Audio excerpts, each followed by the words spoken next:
আসসালামু আলাইকুম এভরিওয়ান, কেমন আছেন সবাই? আশা করছি ভালো আছেন। এই তো আমি সকাল থেকে শুরু করলাম আজকের ভিডিওটি। সকালে আমি চা দিয়ে পাউরুটি দিয়ে খেয়েছি। এরপরে আমি করলাম পুঁইশাক ভাজি, আর করেছি রুই মাছ দিয়ে বরবটি দিয়ে আলু দিয়ে রান্না করলাম।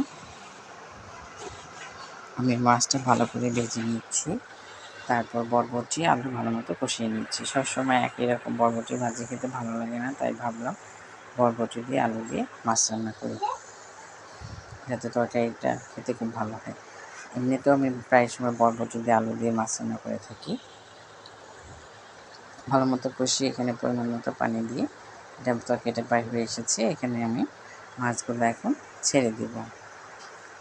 মাছগুলো দিয়ে দিলাম। মাছগুলো দিয়ে ভালো মতো মাছটা হয়ে আসলে নামিয়ে নিয়েছি। আমি বেশি একটা ঝোল রাখিনি, কারণ বরবটি তো, তাই ভাবলাম একটু মাখা মাখা করি। মাখা মাখা করলে খেতে ভালো লাগবে। তারপর গোসল করে নামাজ পড়ে দুপুরে খাওয়ার জন্য প্রস্তুতি নিচ্ছিলাম। এরপর দুপুরে খাবারটা বেড়ে নিয়েছি।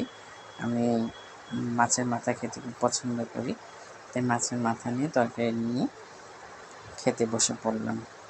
আশা করছি আমার ভিডিওটি আপনাদের কাছে ভালো লাগবে। যদি ভালো লেগে থাকে অবশ্যই লাইক, কমেন্টস এবং শেয়ার করে দিবেন।